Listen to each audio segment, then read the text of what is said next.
The hum of the 47th floor apartment was a sound I had mistaken for peace.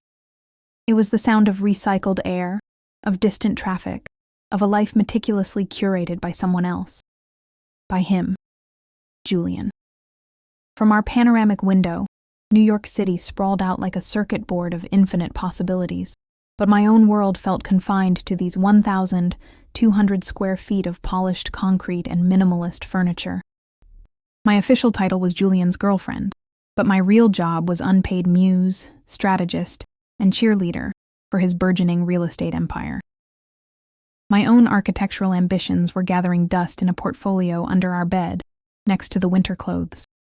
I remember the exact moment I placed them there, 5 years ago. The call had come on a Tuesday. A lead designer position in Chicago, at a firm I revered. It was a dream, rendered in the crisp, confident voice of a senior partner offering me a future. I was ecstatic. But when I told Julian, his face, usually so full of charming confidence, crumpled. We were in our old, much smaller apartment then, the one with the leaky faucet and the view of a brick wall. He was a junior developer, fighting for scraps, full of fire and frustration. He took my hands, his eyes welling up. "Don't go, Alara. Please," he had whispered, his voice thick with a desperation I now know was pure performance. "Stay here, with me. Once I make it, we'll build our own firm. Side by side. Vance and Sterling. Has a ring to it, doesn't it?" He promised me a partnership, a legacy, our names etched into the skyline together. I believed him. I saw the future he painted, and it was beautiful.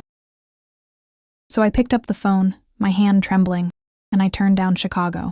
I chose his dream, confident that it would one day become ours. A sacrifice made of love, I told myself.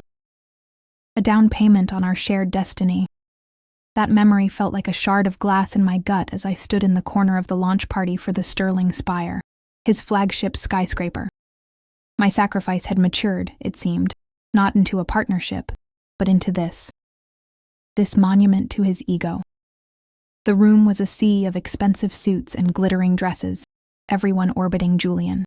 He stepped up to the microphone, a radiant smile plastered on his face. He thanked his investors, his mentors, his legal team. He thanked the caterers. My name never left his lips. The air in my lungs turned to ice when he gestured to a woman standing beside him, a socialite named Camilla, with diamonds dripping from her ears. And I owe so much of my vision to my incredible new business partner, Camilla DeWitt, whose faith in this project has been my guiding star. A murmur of applause rippled through the crowd. I felt 100 pairs of eyes pass over me, the devoted girlfriend, now just part of the scenery. But the true injustice wasn't the omitted thank you. It was the building itself. The Sterling Spire, projected in a grand holographic display behind him, was a theft. It was a larger, more commercialized version of a concept I had designed years ago, a passion project I had called the Helios. I had shown it to him one night, spreading my blueprints across that same leaky faucet apartment floor. He had called it brilliant. Now, he was calling it his. The injustice wasn't just an oversight, it was an erasure. Later that night, the apartment was silent again, but the hum felt different. It was menacing. Julian was passed out in our bed, drunk on his success. The architect in me, the one he had tried to bury, took over. It was 2 a.m. I walked to his office, the cool marble floor chilling my bare feet. His server was his sanctum, a sleek black monolith humming with stolen data. My data. It took me less than 5 minutes to bypass his rudimentary password. And there they were. My original Helios files, time-stamped from 6 years prior. A wave of vindication washed over me, hot and sharp. I didn't delete them. Deletion was too simple, too clean. Instead, I uploaded the entire directory to a secure, anonymous cloud storage account. Then, with methodical precision, I created a new file, a stark, side-by-side comparison of my original blueprints and the final design of the Sterling Spire. Every stolen line, every co-opted concept, was highlighted in red. I encrypted the file and attached it to a new email. The recipient was Marcus Thorne, an architectural critic for the New York Times, a man whose pen could build or demolish reputations. The subject line was 5 simple words. A question of authorship. I pressed send. The first stone had been thrown. The war had begun. The fallout was not a bomb, but a virus. It spread quietly at first, then exponentially. Marcus Thorne didn't publish an accusation. He was too clever for that.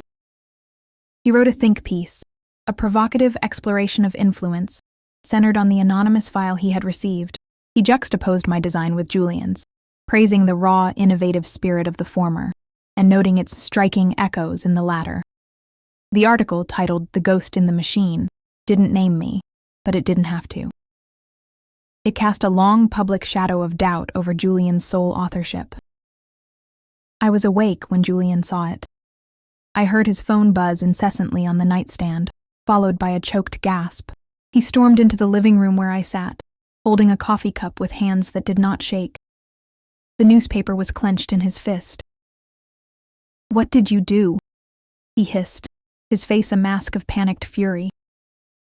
There was no guilt in his eyes, no flicker of remorse, only the terror of a con artist about to be exposed. "My investors are calling, Alara. The board is calling. What in the hell did you do?" "I simply asked a question," I said, my voice calm. "A question of authorship." His panic quickly curdled into a focused, venomous rage. Julian, I learned, was never more dangerous than when he was cornered. His counterattack was swift and brutal. He didn't fight me on the facts. He attacked the source. He began a meticulously orchestrated smear campaign. I was the unstable ex-girlfriend, the bitter, failed artist, consumed by jealousy. He told our friends that I was trying to extort him, that I had demanded money, and he had refused. He twisted my years of support, the sacrifice I made, into proof of a desperate, pathetic obsession. He used our intimate history as a weapon, painting a picture of a woman unhinged by his success. A cease and desist letter arrived from a prestigious law firm, threatening to sue me into oblivion for defamation and tortious interference. The letterhead itself was designed to intimidate, a declaration of a war I couldn't possibly afford to fight. For a time, it worked. The silence was the worst part. Friends who had been in my life for a decade suddenly stopped returning my calls. I'd see them on social media, posting photos with Julian, offering him their public support, swallowing his narrative whole. The world he had built for us, the world I had helped him construct, had cast me out. I was forced to move into a small, sterile apartment in a neighborhood I didn't know, the kind of place with thin walls and the constant smell of other people's cooking. One night, sitting on the floor because I hadn't bought furniture yet, surrounded by boxes of a life that no longer felt like mine, I hit my lowest point. The weight of his lies, the legal threats, the profound isolation. It was suffocating. I scrolled through an article online showing Julian at a charity gala, looking somber and victimized. Camilla at his side, her hand on his arm in a gesture of protective solidarity. For a fleeting, terrifying moment, I considered giving up. Maybe I should just disappear. Sign the non-disclosure agreement he would inevitably offer, take whatever scraps he threw my way, and just let him win. The sheer scale of his power, his wealth, his network, it felt like a tidal wave, and I was just one person, drowning. Was I wrong? Was this fight for truth just a fool's errand, destined to leave me with nothing? Then, an email appeared in my inbox. The subject line was, Columbia. It was from Arthur Vance, my old architectural theory professor.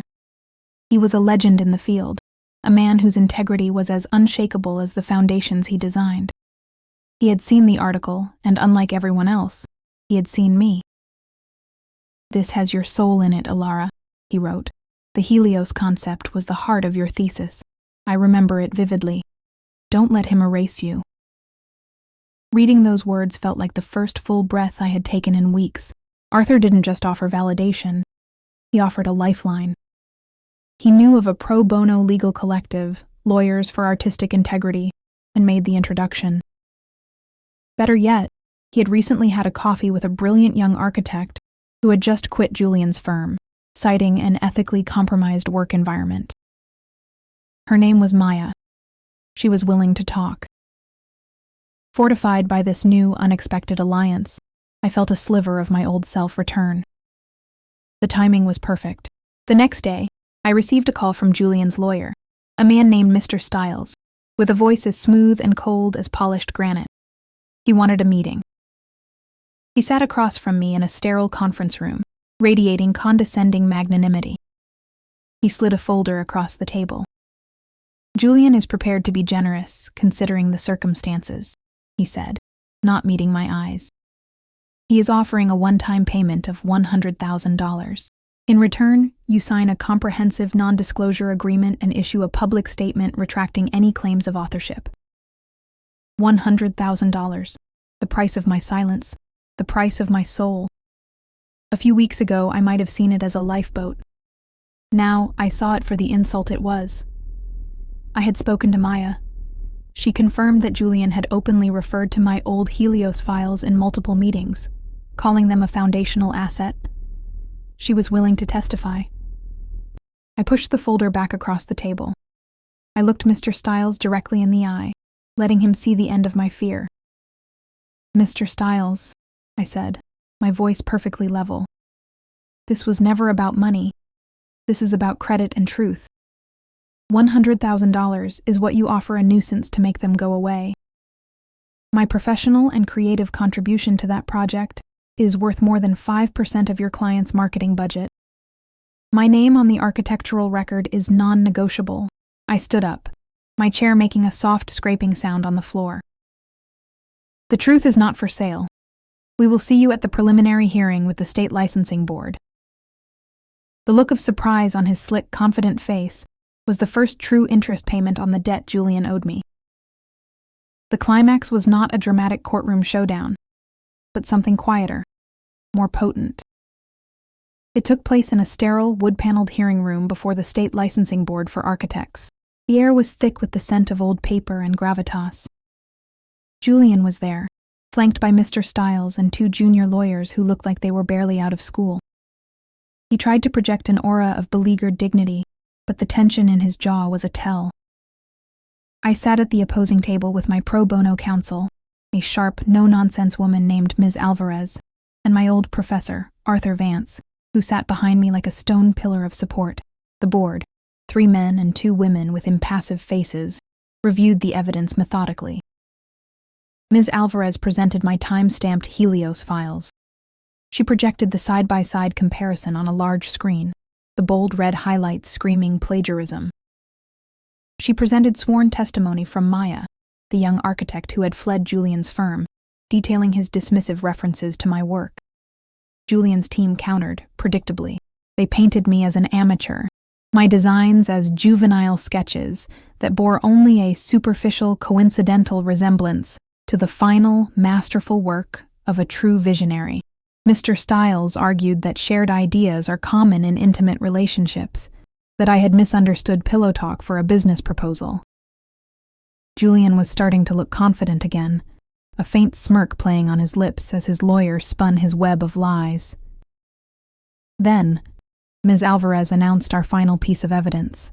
"We would like to play a short audio recording for the board," she stated calmly. "It is a phone call, recorded and saved to our client's personal cloud storage 2 years ago, a feature of her mobile service provider she had frankly forgotten about until recently." She nodded at the technician. A speaker crackled to life. And then, Julian's voice filled the silent room, not the measured, cautious tone he was using today, but one full of giddy, conspiratorial excitement. "Don't worry about the preliminary concept," his recorded voice said, crystal clear. "The investor just needs to see a vision. I have this brilliant design from Alara, a full concept she did a while back. We can adapt it. She's a genius. She just doesn't have the stomach for the business side of things. It's perfect. We'll use it to get the seed money and then mold it into what we need." Absolute silence descended upon the room. It was a silence so profound it felt like a physical force, pressing down on everyone. Julian's face, which had been regaining its color, turned a pasty, sickly white. The smirk evaporated, replaced by a slack-jawed horror. Mr. Styles, for the first time, looked utterly defeated. He shuffled his papers aimlessly, his professional composure shattered into a million pieces.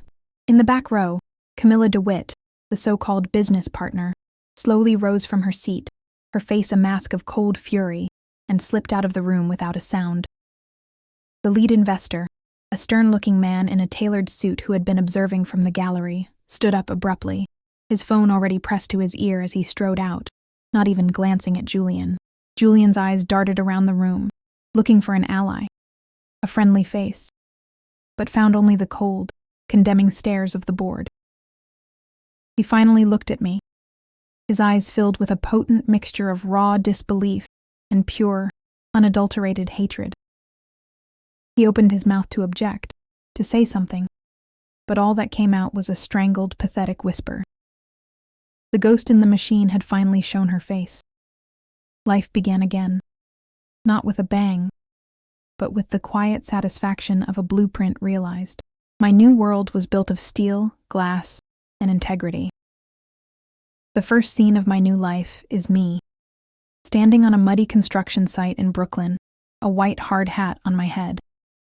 On the large sign swinging from the chain-link fence, the words Alara Vance Designs are printed in a bold, clean font. I'm pointing to a set of plans, speaking with a foreman, my voice clear and confident above the noise of the machinery. The air smells of sawdust and potential. The next scene is quieter. I'm sitting in a sunlit cafe with Arthur Vance. He is no longer just my mentor. He has invested his own capital to become a partner in my small but growing firm. We are laughing over coffee, sketching ideas on a napkin, the easy camaraderie between us a balm to the scars of the past. He sees me not as a ghost, but as a peer. The final scene is at my alma mater, Columbia University. I'm at a podium, looking out at a sea of young, eager faces. I'm giving a guest lecture on intellectual property and the importance of ethical practice in architecture. I speak of authorship, of value, of protecting one's own creative spark. I feel not just vindicated, but whole. I am no longer a footnote in someone else's story. Weeks later, an envelope arrived at my new office. It was plain, cheap stationery. The handwriting was Julian's, a frantic, looping scrawl. It was a rambling, pathetic letter, a toxic cocktail of blame and begging. He wrote of his ruin, how the board had suspended his license pending further investigation, how his investors had pulled out, how I had destroyed his life. He asked for a chance to explain. In the final paragraph, he asked me for money. I read the first 2 sentences, my expression unchanged. Then, with a calm, deliberate motion, I tore the letter into 4 precise, equal squares and dropped them into the recycling bin next to my desk. I turned to look out my office window at the city, a skyline I now felt a part of. The fight, I realized, was never just about a building. It was about reclaiming the copyright to my own existence. There is a profound difference between forgiveness, which can be a gift, and allowing an injustice to be normalized, which is a poison. True strength isn't found in avoiding the storm. It's found in knowing, with absolute certainty, when you must stand your ground to protect the very architecture of your soul. Never let anyone else hold the pen to your life's story. Your name is the only one that belongs on the cover. Now go and write it,